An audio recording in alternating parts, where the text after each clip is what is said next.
Well, guys, it's happening. It's happening right now. And I tried to warn you guys. I tried to warn you guys, and you didn't freaking listen, okay? And now we have to have a talk.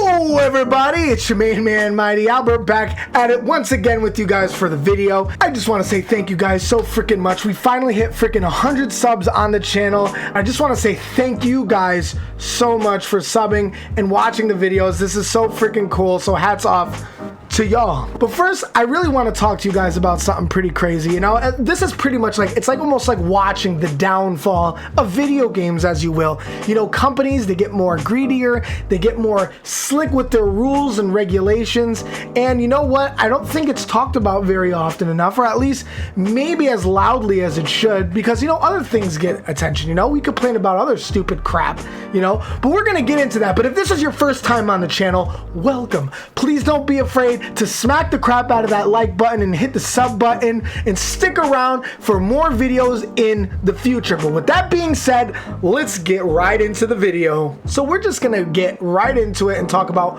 what exactly inspired me or moved me to make this video, okay? And while I was having my morning dump, I was scrolling through Twitter, you know, the cesspool that is Twitter anyway, and I noticed a tweet, a very odd tweet, and I'm gonna pop this tweet up for you right here so y'all can see it for yourself. So as you can see, guys, right here in front of you, I have a tweet from a very angry parent, and we're just gonna read through this tweet together.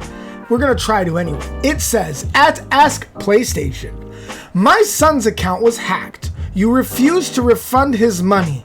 The bank did what you wouldn't do, but then you shut down his account permanently after 15 years. He can't access any of his games. Shame on you. I'm telling everybody on Twitter. Because that's what you do nowadays, right? If you're really freaking pissed off at something, you just go on and you tell Twitter. Good freaking God, what has this world become to when we talk about and yell about our problems on Twitter, social media, right? But it really did get me thinking about, you know, the future of gaming, right? Where it's headed with the future of digital purchases within Sony's store, Microsoft's store, and Nintendo store, right? And it's even more so with Microsoft, right? With Xbox Game Pass. And now with Sony and their new service, right? Everything is becoming a digital download. And what is the danger of that? Well, let's just take this for example. I got a beautiful stack right here. Let's see if I can really show you the monument of how beautiful my stack is. Look at this stack of games. Look at how beautiful this stack is. And you know what's awesome about this stack is that I can stack it in person and I can look at all of these awesome games in person. They're in my hand, right? They're physical copies of these games.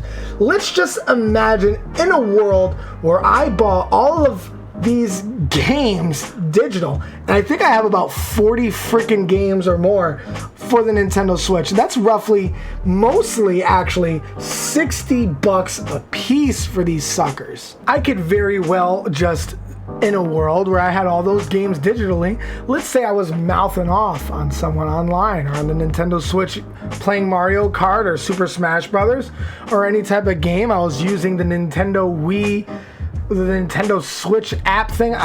Dude, I don't use that shit. But imagine if, you know, somehow I was able to say profane things or do something that I wasn't supposed to with my Switch, and boom, my account gets banned. Well, guess what, dude?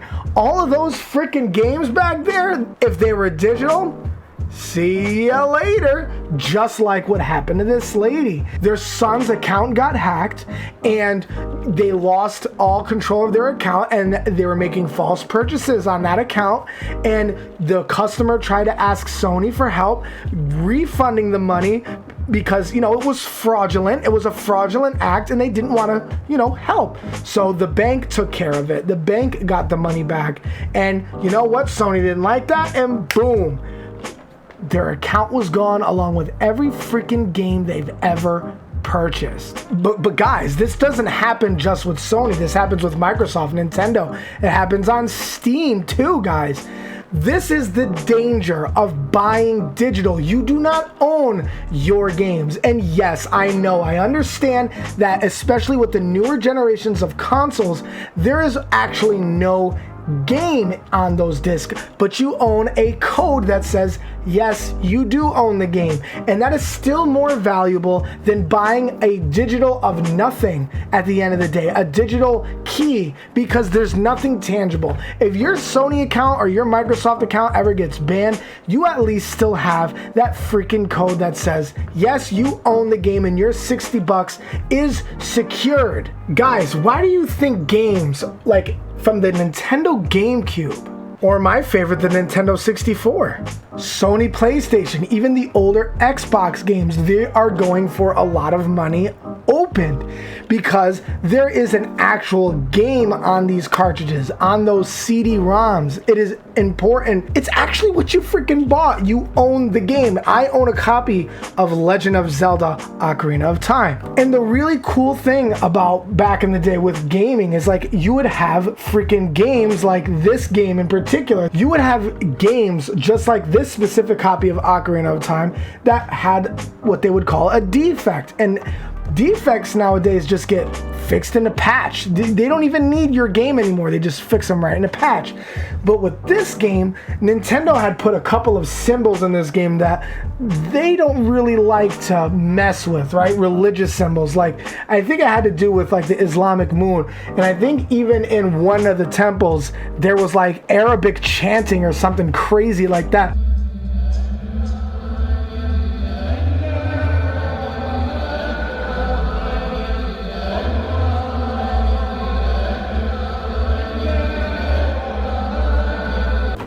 But that's gonna do it for this week's video, you guys. Thank you guys so much for watching. Don't forget to comment down below on what you think is better, if buying digital is better or buying physical is better. Subscribe, and I will see you in the next video. Peace.